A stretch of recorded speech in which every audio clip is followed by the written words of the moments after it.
అందరికీ నమస్కారం. మరొక వీడియోతో ఆరిజిన్ ఫిజిక్స్ అకాడమీ మీ ముందుకు రాబోతుంది. కిరణ దృశ్య శాస్త్రంలో మరొక అంశంతో ఈరోజు మీ ముందుకు రావడం జరిగింది. ఆరిజిన్ ఫిజిక్స్ అకాడమీ రాష్ట్రంలో తెలుగు మీడియం విద్యార్థుల కొరకు ఏర్పడినటువంటి యూట్యూబ్ ఛానల్. అంశంలోకి వెళ్దాం. ఈరోజు కిరణ దృశ్య శాస్త్రంలో 6వ వీడియోను మీ ముందుకు తీసుకురాబోతున్నాను. ఇందులో ఇంటర్మీడియట్ 2వ సంవత్సరం భౌతిక శాస్త్రానికి సంబంధించి కిరణ దృశ్య శాస్త్రంలో వక్రీభవనం అనేటటువంటి అంశంలో ఇంతకుముందు క్లాసులో వివిధ అంశాల గురించి మాట్లాడుకున్నాం. అన్ని కిరణ దృశ్య శాస్త్రానికి సంబంధించిన ప్రతి వీడియోను ఈ వీడియో యొక్క డిస్క్రిప్షన్లో ఉంచడం జరిగింది. మీరు డిస్క్రిప్షన్ ఓపెన్ చేసినట్లయితే intermediate second year second chapter ray optics లేదా కిరణ దృశ్య శాస్త్రాన్ని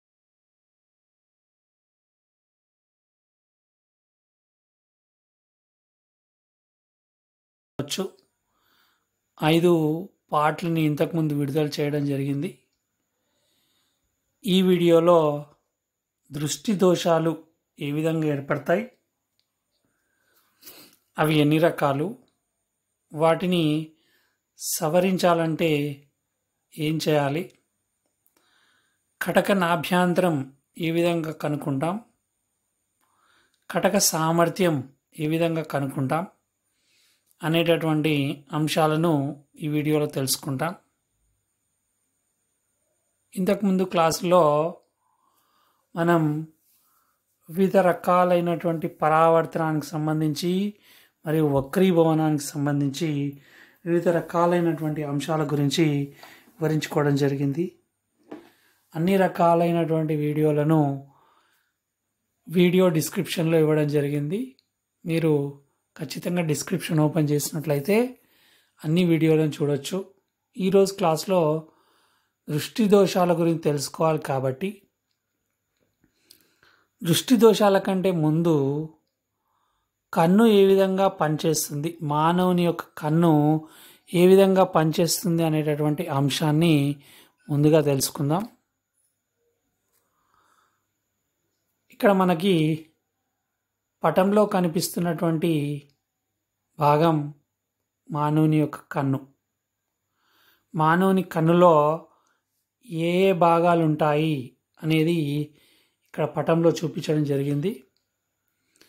ఈ ఎరుపు రంగులో పటలానికి అనుసంధానమై ఉన్నటువంటి భాగం రెటీనా, నీలపు రంగు కొరాయిడ్ అంటాం, అంటే ఫ్లూయిడ్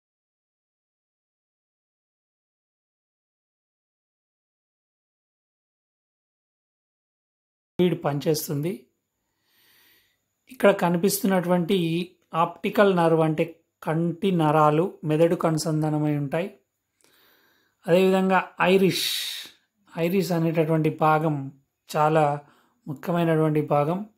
లెన్స్ అనేటటువంటి భాగం కంటే మనకు ముందు భాగంలో కనిపిస్తున్నటువంటి కంటి గుడ్డులో మధ్య భాగం కుంభాకార కటకం. అది మన కంటికి చాలా ప్రముఖంగా పనిచేస్తుంది. ప్యూపిల్ అంటే నల్లటి భాగం, కంటి లోపల ఉన్నటువంటి నల్లటి భాగం. ఈ గుడ్డును కప్పి ఉన్నటువంటి భాగాన్ని ఏమంటామయ్యా అంటే కార్నియా అంటాం. ఈ పై భాగాన్ని నేత్రపటలం అని అంటాం. చూద్దాం ఏమేం భాగాలు ఉన్నాయి. మొదటి భాగం, ముఖ్యమైనటువంటి భాగం, కంటికి ముఖ్యమైనటువంటి భాగం కార్నియా. రెండవ భాగం నల్లటి మచ్చ. నల్లటి మచ్చ అంటే ప్యూపిల్ని ఏమంటున్నాం మనం, నల్లటి మచ్చ.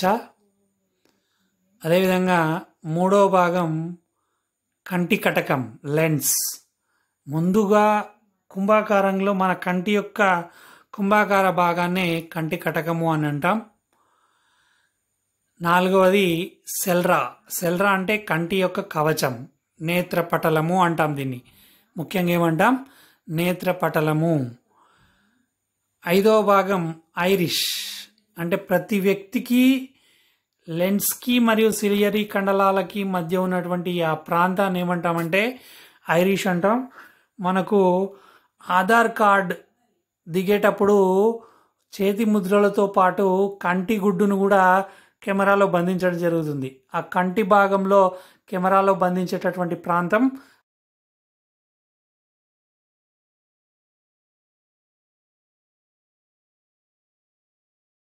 ఒత్తిడి ఏర్పడకుండా దగ్గరికి లేదా దూరంగా ముడుచుకునేటటువంటి కండరాలనే సిలియరీ కండరాలు అంటాం. ఏ ప్రతిబింబం ఎంత ఏర్పడాలనో సిలియరీ కండరాలు నిర్ధారిస్తాయి. ఏడవది ముఖ్యమైనటువంటిది మెదడుకు అనుసంధానమైనటువంటిది జ్ఞానేంద్రియాలు పనిచేయడంలో, జ్ఞానేంద్రియాల్లో ఒకటైనటువంటి కన్ను పనిచేయడంలో ముఖ్య పాత్ర పోషించేది రెటీనా. నెక్స్ట్ ఎనిమిదవది కంటి యొక్క నరాలు. ఈ 8 భాగాలు మానవుని కన్ను యొక్క ముఖ్యమైనటువంటి భాగాలు. కార్నియా, నల్లటి మచ్చ, కంటి కటకం, నేత్రపటలం, ఐరిష్, సిలియరీ కండలాలు, రెటీనా, కంటి నరాలు. కంటికి సంబంధించి ఒక మంచి బ్యూటిఫుల్ యానిమేషన్తో కూడినటువంటి వీడియో కూడా ఉంది. ముందుకు పోయే కొద్దీ మనం వీడియోలో చూడొచ్చు. ఇవి ముఖ్యమైనటువంటి భాగాలు. అయితే ముందుగా వస్తువు యొక్క ప్రతిబింబం కార్నియా గుండా ప్రయాణించి నల్లటి మచ్చపై పడి సిలియరీ కండరాలు ఆ ప్రతిబింబాన్ని అడ్జస్ట్ చేసి లెన్స్ గుండా అంటే కంటి కటకం గుండా ప్రయాణించి ఎక్కడ పడతాయా అంటే వస్తువు యొక్క ప్రతిబింబం రెటీనా పైన పడుతుంది. రెటీనా పైన పడ్డటువంటి ప్రతిబింబాన్ని కంటి నరాలు స్వీకరించి మెదడుకు ఆదేశాన్ని పంపడం జరుగుతుంది. ఈ విధంగా కన్ను అనేది పనిచేస్తుంది.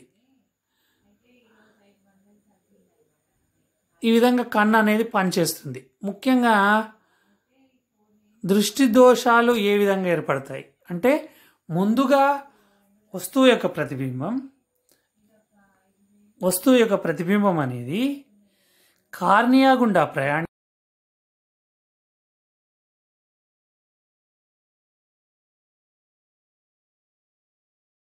ఏర్పడినటువంటి ప్రతిబింబం కంటి కటకం గుండా ప్రయాణించి రెటీనాపై పడడం జరుగుతుంది. రెటీనాపై పడిన వస్తువు యొక్క ప్రతిబింబం మెదడును చేరడం జరుగుతుంది. అప్పుడు మనకి ఆదేశం అనేది రావడం జరుగుతుంది. ఇవన్నీ కూడా వితిన్ సెకండ్స్లో జరిగేటటువంటి ప్రక్రియలు. అయితే దృష్టి దోషాలు అంటే ఏంటిది? ప్రతిబింబం సరిగా కనిపించకపోవటం. రెప్పలు వాల్చటం వల్ల వస్తువు యొక్క ప్రతిబింబం మనం కంటితో సులువుగా చూడగలుగుతాం. రెప్పలు వాల్చటం వల్ల కెమెరాలాగా కన్ను పనిచేస్తుంది. రెప్పలు వాల్చటం అంటే షటర్ అన్నమాట. రెప్ప కొట్టినప్పుడే వస్తువు యొక్క ప్రతిబింబం కంటి కటకం గుండా ప్రయాణించి రెటీనాను చేరి, రెటీనా నుంచి మెదడుకు చేరి, మెదడు నుంచి ఆదేశాలు రావటం వల్ల మనకు వస్తువు యొక్క ప్రతిబింబం ఇదంతా కూడా వితిన్ సెకండ్స్లో పనిచేస్తుంది. ఎప్పుడు దోషం ఏర్పడుతుందయ్యా అంటే వస్తువు యొక్క ప్రతిబింబం రెటీనాపై పడకుండా రెటీనా యొక్క ముందు భాగంలో కానీ రెటీనా యొక్క వెనక భాగంలో కానీ పడ్డప్పుడు మనకు వస్తువు ప్రతిబింబం కనిపించదు.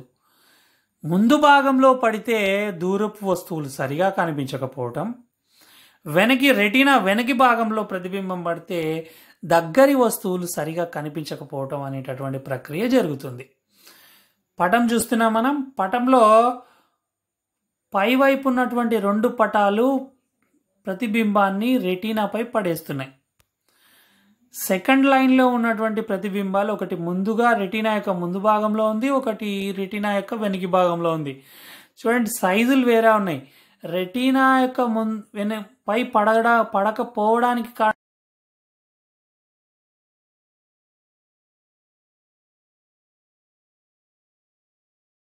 కంటి యొక్క ఆకారం మారిపోవడం వల్ల ప్రధాన నాభి రెటీనా కంటే ముందు భాగానికి చేరుతుంది. కాబట్టి అది ఈ విధంగా రెటీనా యొక్క ముందు భాగంలో పడడం. యువతలి వైపు చూసినట్లయితే కన్ను దగ్గరగా రావడం మనం గమనించవచ్చు. అప్పుడు ప్రధాన నాభి కంటికి వెనుకగా పడడం వల్ల ప్రతిబింబం కంటి యొక్క వెనుక భాగంలో పడడం జరుగుతుంది. మూడవ లైన్ చూసినట్లయితే కంటి ప్రతిబింబాన్ని కంటిపై పడేయడానికి కటకాలను వాడడం జరిగింది. రెటీనా యొక్క ముందు భాగంలో పడ్డటువంటి ప్రతిబింబాన్ని సరిచేయడానికి పుటాకార కటకాన్ని, రెటీనా యొక్క వెనక భాగంలో పడ్డటువంటి ప్రతిబింబాన్ని సరిచేయడానికి కుంభాకార కటకాన్ని ఉపయోగించినాం. దృష్టి దోషాలు 2 రకాలు. అవేంటివయ్యా అంటే చూద్దాం మనం. కాంతి కిరణం వస్తువుపై పడినప్పుడు వస్తువు యొక్క ప్రతిబింబం మన కంటి యొక్క రెటీనాపై పతనం చెందితే రెటీనాకి అనుసంధానమైన కంటి నరాలు మెదడుకు సంకేతం పంపి వస్తువును కనిపించే విధంగా చేస్తాయి.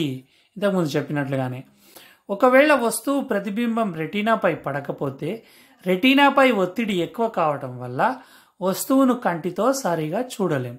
వీటినే ఏమంటామయ్యా అంటే దృష్టి దోషాలు అంటాం. దృష్టి దోషాలు 2 రకాలు. ఒకటి హ్రస్వ దృష్టి, రెండవది దూరదృష్టి లేదా దీర్ఘదృష్టి. హ్రస్వదృష్టిని ఇంగ్లీష్లో మయోఫియా లేదా షార్ట్ సైటెడ్నెస్ అంటాం. దీర్ఘదృష్టిని ఇంగ్లీష్లో హైపర్మెట్రోఫియా లేదా లాంగ్ సైటెడ్నెస్ అని అంటాం. మయోఫియా అంటే హ్రస్వదృష్టి, దీర్ఘదృష్టి లేదా దూరదృష్టి అంటే హైపర్మెట్రోఫియా. ఈ విధంగా మనం దృష్టి దోషాలను 2 రకాలుగా విభజించవచ్చు. ఒకటి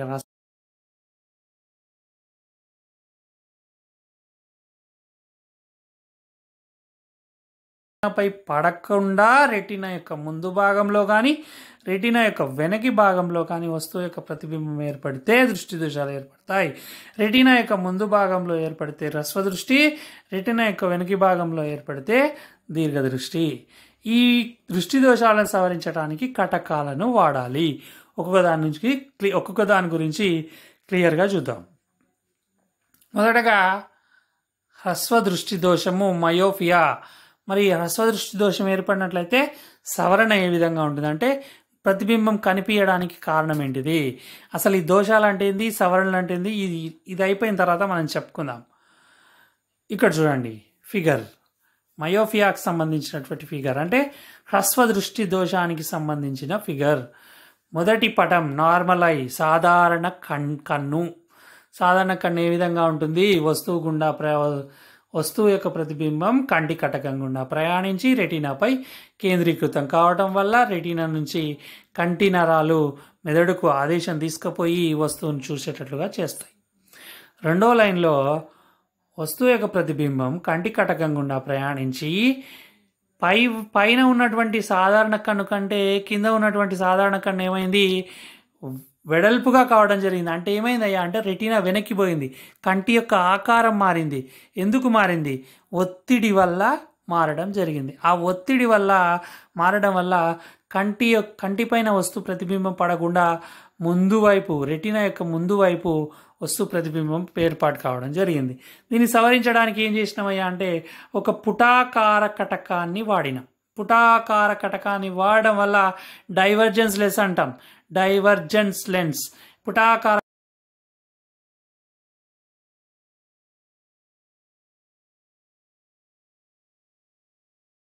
జరుగుతుంది. ఈ విధంగా హ్రస్వదృష్టి దోషాన్ని పుటాకార కటకంతో సవరించవచ్చు. చూద్దాం ఏ విధంగా ఉంది. ఈ దృష్టి దోషం గల వ్యక్తి దగ్గర వస్తువులను మాత్రమే చూడగలరు, దూరంగా గల వస్తువులను స్పష్టంగా చూడలేరు. దీన్ని సవరించడానికి ఏ విధంగా పడుతుంది, వస్తువు యొక్క ప్రతిబింబం ఏ విధంగా పడుతుంది అంటే వస్తువు యొక్క ప్రతిబింబం కంటి ముందు భాగం గుండా ప్రయాణించి రెటీనాపై ప్రతిబింబం యొక్క కాంతి కిరణాలు కేంద్రీకరణ జరగకుండా రెటీనా యొక్క ముందు భాగంలో వస్తువు యొక్క ప్రతిబింబం ఏర్పడును. అప్పుడు కంటిపైన ఒత్తిడి పెరుగుతుంది కాబట్టి కంటిపైన ఒత్తిడి పెరగడం వల్ల వస్తువు యొక్క ప్రతిబింబం మనం కరెక్ట్గా చూడడం సాధ్యం కాదు. అదే చెప్తున్నాం మనం ఇక్కడ. నెక్స్ట్, హ్రస్వదృష్టి దోషంను సవరించడానికి పుటాకార కటకాన్ని వాడటం జరుగుతుంది. ఇది ఇంపార్టెంట్, 2 మార్క్స్కి వెరీ వెరీ ఇంపార్టెంట్. హ్రస్వదృష్టి దోషం పటం వేసినా కానీ 2 మార్క్స్ వస్తుంది, మ్యాటర్ రాసినా కానీ 2 మార్క్స్ వస్తుంది. హ్రస్వదృష్టి దోషానికి హస్వదృష్టి దోషం లేదా దీర్ఘదృష్టి దోషం అనేది 2 మార్క్స్ క్వశ్చన్కి వెరీ ఇంపార్టెంట్. అందులో ఏదో ఒకటి మనకు ఐపీఈలో చాలాసార్లు అడగడం జరిగింది. పటం వేసినా కానీ 2 మార్క్స్ అవార్డు అవుతాయి, లేదా మ్యాటర్ రాసినా కానీ 2 మార్క్స్ అవార్డు కావడం జరుగుతుంది. రెటీనా యొక్క ముందు భాగంలో వస్తువు యొక్క ప్రతిబింబం కేంద్రీకరణ కావటాన్ని హ్రస్వదృష్టి దోషం అంటాం. ఈ విధంగా కేంద్రీకరణ కావటం వల్ల వ్యక్తి దగ్గరి వస్తువులను మాత్రమే చూడగలరు, దూరంగా ఉన్న వస్తువులను చూడటం సాధ్యం కాదు. మరి సవరించడానికి ఏం చేయాలి? పుటాకార కటకాలను వాడాలి. మనం ఖచ్చితంగా 100లో 60 మందికి ఖచ్చితంగా ఈ లోపం ఉంటుంది. కాబట్టి ఇప్పుడు చాలామంది ఈ కంటికి అద్దాలు పెట్టుకునేటువంటి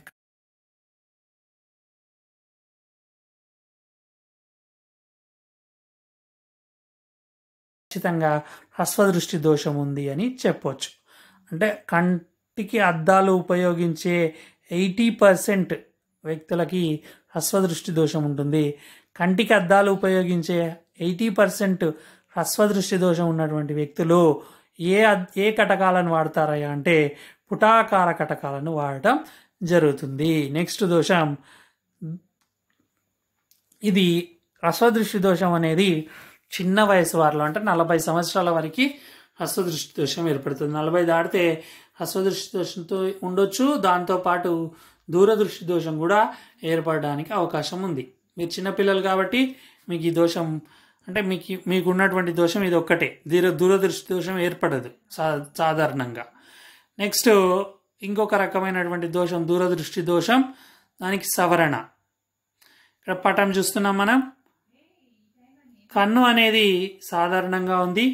రెండవ పటం కన్ను దగ్గరగా రావడం జరిగింది కాబట్టి ప్రధాన నాభి మారింది. ప్రధాన నాభి ఎక్కడికి పోయిందయ్యా అంటే వెనక్కి వైపుకి పోయింది. కాబట్టి కాంతి కిరణాలు ఎక్కడి వైపుకి పోయినాయంటే రెటీనా యొక్క వెనక్కి వైపుకు వెళ్ళినాయి. మరి రెటీనా వైపు వెనక్కి వెళ్ళినటువంటి కాంతి కిరణాలను ఏం చేయాలి? దగ్గరికి తీసుకురావాలి. కాబట్టి ఏం చేయాలి? కుంభాకార కటకాన్ని వాడినాం. చూద్దాం. ఈ దృష్టి దోషం గల వ్యక్తి దూరంగా గల వస్తువులను మాత్రమే చూడగలరు, దగ్గరగా గల వస్తువులను చూడలేరు. వస్తువు యొక్క ప్రతిబింబం కంటి ముందు భాగం గుండా ప్రయాణించి రెటీనాపై ప్రతిబింబం యొక్క కాంతి కిరణాలు కేంద్రీకరణ జరగకుండా రెటీనా యొక్క వెనక భాగంలో వస్తువు యొక్క ప్రతిబింబం ఏర్పడును. ఫలితంగా వస్తువును కంటితో సరిగా చూడటం సాధ్యం కాదు. సవరించటానికి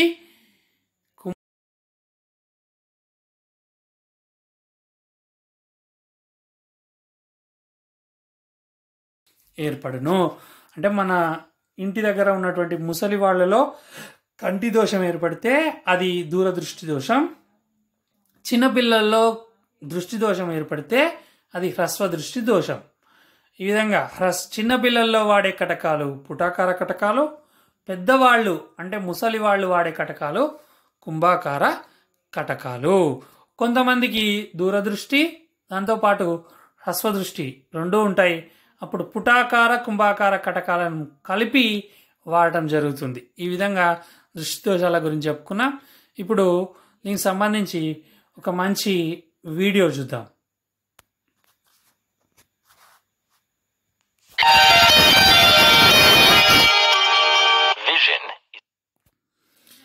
ఇక్కడ మానవుని చూస్తున్నాం మనం. ఇది మానవుని యొక్క కన్నిది. ఈ విధంగా కంటి యొక్క ఆకారం ఈ విధంగా ఏర్పడుతుంది. ఈ విధంగా అన్ని భాగాలు కనిపిస్తున్నాయి మనకు. ఈ ముందు భాగం ఉన్నటువంటిది కార్నియా, ఈ నల్లటి మచ్చ ప్యూపిల్ అంటాం. ఇక్కడ చూడండి, structures in the I translate light into glasses. ఇక్కడ మనకు వెనక వైపు ఈ ఎల్లో కలర్ బాల్ మాదిరిగా కనిపించేది రెటీనా, ఇవి కంటి నరాలు, ఇది పై భాగం ఐరిష్, ఇది కార్నియా, లెన్స్, రెటీనా. ఈ భాగాలను మనం చూస్తున్నాం. ఇప్పుడు ఈ భాగాల గుండా కాంతి ఏ విధంగా ప్రయాణిస్తుంది అయ్యా అంటే ఇక్కడ నుంచి ఇది వస్తువు ఇది. ఈ వస్తువు యొక్క ప్రతిబింబం కార్నియా గుండా ప్రయాణించి ఈ విధంగా ఇక్కడ ఉన్నటువంటి కంటి కటకం గుండా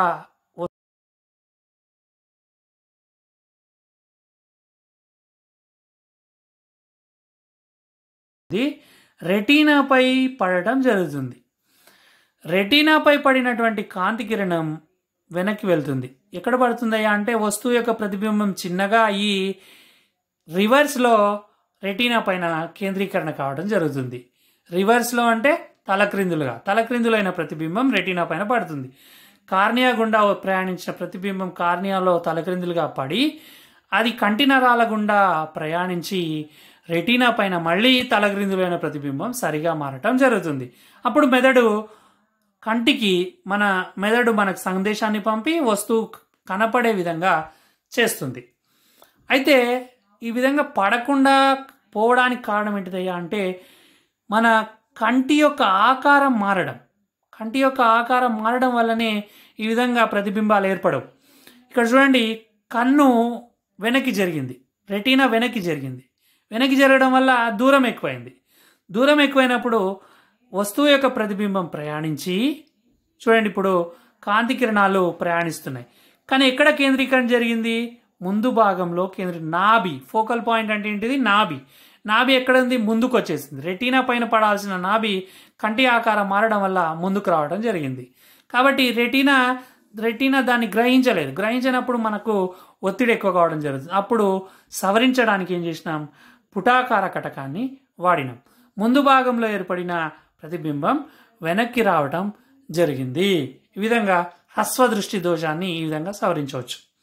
అదేవిధంగా దూరదృష్టి దోషం. ఇప్పుడు కన్ను చూడండి, దగ్గరికి రావడం వల్ల నాభి ఎక్కడ పోయింది? రెటీనాకు వెనక భాగంలోకి పోయింది. కాబట్టి కాంతి వస్తువు యొక్క ప్రతిబింబం ఎక్కడ ఏర్పడుతుంది?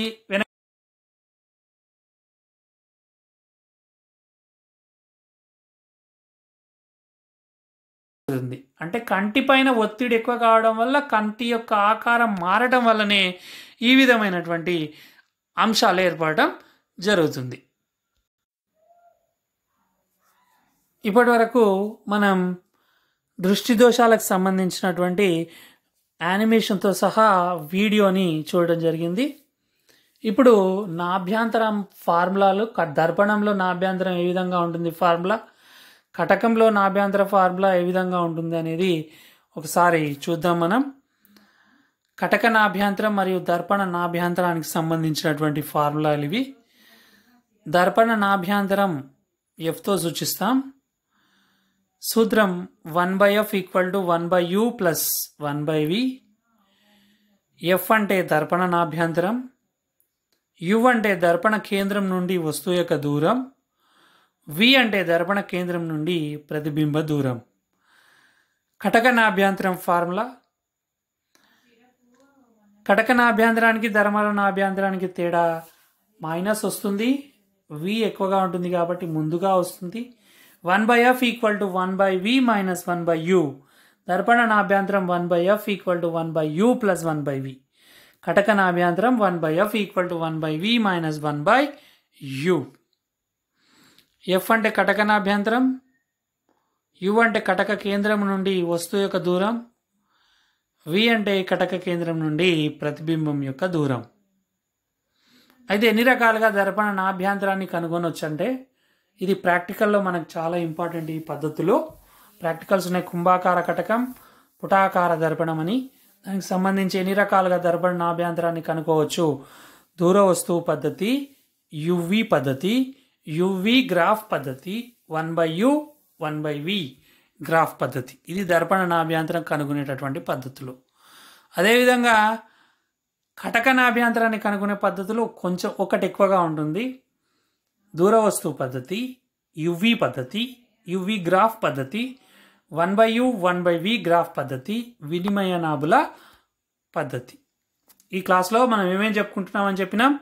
దృష్టి దోషాల గురించి చెప్పుకుంటున్నాం, కటక నాభ్యంతరం, దర్పణ నాభ్యంతరం గురించి చెప్పుకుంటున్నాం, కటక సామర్థ్యం గురించి చెప్పుకుంటున్నాం. ఇప్పుడు కటక సామర్థ్యం గురించి చెప్పుకుందాం. కటక సామర్థ్యం అంటే కటకం కుంభాకార లేదా పుటాకార కటకములను దృష్టి దోషాలను సవరించడానికి వాడటం జరుగుతుంది. కుంభాకార కటకాన్ని ఏమంటాం? కన్వర్జింగ్ లెన్స్ అంటాం. పుటాకార కటకాన్ని డైవర్జింగ్ లెన్స్ అంటాం. దృష్టి దోషాల సవరణలో కటకం గుండా కాంతి ఎంత వక్రీభవనం చెందాలో తెలియజేసే దృగ్విషయాన్ని కటకం యొక్క సామర్థ్యం అని అంటాం. కటకాలను వాడదామని చెప్పినాం. హ్రస్వదృష్టి దోషానికి పుటాకార కటకాన్ని వాడతాం, దూరదృష్టి దోషానికి కుంభాకార కటకాన్ని వాడతాం. మరి కటకం ఎంత వక్రీభవనం చెందిస్తే రెటీనా పైన వస్తువు యొక్క ప్రతిబింబం పడుతుందో తెలియజేసేటటువంటి అంశాన్ని ఏమంటామయ్యా అంటే కటక సామర్థ్యం అంటాం. కటక సామర్థ్యం నిర్వచనం కటక నాభ్యంతరం యొక్క విలోమాన్ని కటక సామర్థ్యము అంటాం. P = 1/f. SI ప్రమాణాలు డయాఫ్టర్. కుంభాకార కటకం యొక్క కటక సామర్థ్యం ధనాత్మకంగా ఉంటుంది, అంటే ప్లస్లో ఉంటుంది. పుటాకార కటకం యొక్క సామర్థ్యం రుణాత్మకంగా ఉంటుంది. అంటే మనం కంటి డాక్టర్ దగ్గరికి వెళ్ళినప్పుడు మైనస్లలో మనకు అద్దాలు ఇచ్చినట్లయితే హ్రస్వదృష్టి దోషం ఉన్నట్లు, ప్లస్ ఉన్నటువంటి అద్దాలు ఇచ్చినట్లయితే దూరదృష్టి దోషం ఉన్నట్లు అని అర్థం చేసుకోవాలి.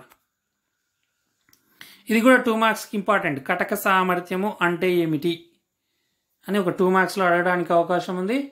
చిన్నగా నిర్వచనం రాస్తే సరిపోతుంది. కటక నాభ్యంతరం యొక్క విలోమాన్ని కటక సామర్థ్యం అంటాం. సూత్రం P = 1/f. SI ప్రమాణాలు డయాఫ్టర్ అని రాస్తే సరిపోతుంది 2 మార్క్స్ సంబంధించి. ఇంగ్లీష్లో కూడా మనం ఇక్కడ చూడొచ్చు. Definition of P in terms of F is 1/f. Meaning of P is a measure of ray bending power of the lens. కటకం యొక్క వక్రీభవన సామర్థ్యాన్నే కటక సామర్థ్యం అంటాం. Your eye glass or contact lens prescription is usually given in diopters. మన యొక్క కంటి అద్దాలు దేనిలో ఇస్తారయ్యా అంటే డయాప్టర్స్లో కొలిచిస్తారు. ఒకవేళ ప్లస్లో ఉంటే దూరదృష్టి దోషం ఉన్నట్లు, అంటే దగ్గరగా ఉన్నటువంటి వస్తువులు కనిపించక, అంటే పేపర్ చదివేటోళ్ళు లేకపోతే బుక్ చదివేటప్పుడు అద్దాలు పెట్టుకుంటారు కదా, అది ధనాత్మక దోషం, దాన్ని దూరదృష్టి దోషం అంటాం. లేదా దూరంగా ఉన్నటువంటి వస్తువులు కనిపించకపోతే పెట్టుకునేటటువంటి అద్దాలు హ్రస్వదృష్టి దోషం. అప్పుడు పుటాకార కటకాన్ని ఉపయోగించడం జరుగుతుంది.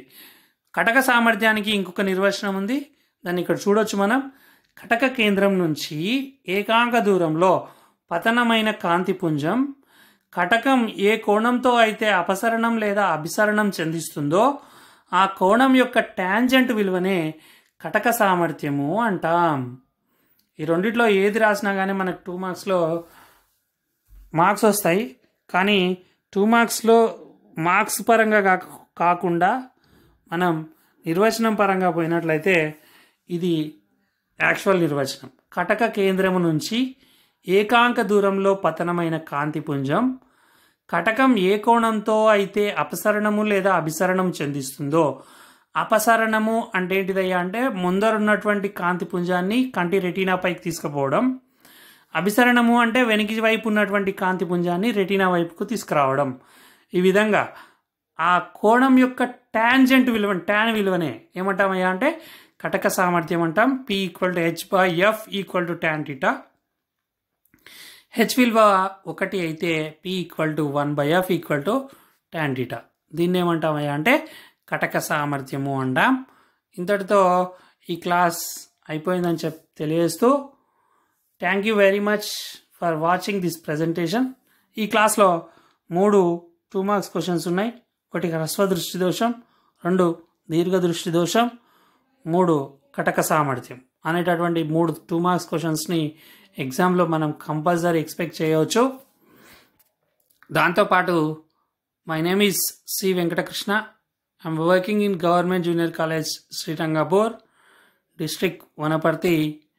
Phone number 9989494661. మంచి కొటేషన్ చూద్దాం. చెగువేరా ఈయన ఒక కమ్యూనిస్ట్ కార్యకర్త, మన లోపల మోటివేషన్ నింపేటటువంటి ఒక మంచి వ్యక్తిత్వం కలిగినటువంటి వ్యక్తి. అయితే మూర్ఖులతోటి వాదించటం కన్నా మౌనంగా ఉండటం చాలా ముఖ్యమైనటువంటిదని ఈయన చెప్పడం జరిగింది. ప్రతి వీడియోలో ఒక కొటేషన్ని కూడా ఉంచుతున్నాం మనం. అదేవిధంగా this is origin physics academy poster. ఈ వీడియోను లైక్ చేయండి, షేర్ చేయండి, సబ్స్క్రైబ్ చేయండి, కామెంట్ చేయండి. ఇంతకుముందు ఆరిజిన్ ఫిజిక్స్ అకాడమీ నుంచి మొత్తం ఇది 11వ వీడియో మీ ముందుకు రాబోతుంది అని తెలియజేస్తున్నాను. ఈ వీడియోతో పాటు కిరణ దృశ్య శాస్త్రానికి సంబంధించి ఇంకా 2 వీడియోలను మీ ముందుకు తీసుకొస్తాం. నాకు తెలిసి ఇంకొక 2 వీడియోలతో కిరణ దృశ్య శాస్త్రం అయిపోవచ్చు. తర్వాత విద్యుదయస్కాంత వికిరణాలు అనేటటువంటి చాప్టర్తో మీ ముందుకు రావటం జరుగుతుంది. కిరణ దృశ్య శాస్త్రంలో 2 వీడియోల తర్వాత విద్యుదయస్కాంత వికిరణాలు అనేటటువంటి చాప్టర్తో మీ ముందుకు రావడం జరుగుతుంది. ఎందుకంటే షార్ట్ ఆఫ్ టైంలో ఎక్కువ మార్క్స్ స్కోర్ చేసేటటువంటి చాప్టర్స్ని ముందుగా చెప్పుకోవాలి.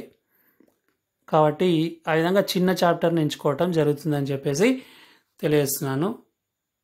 Thank you very much once again. Me origin physics academy.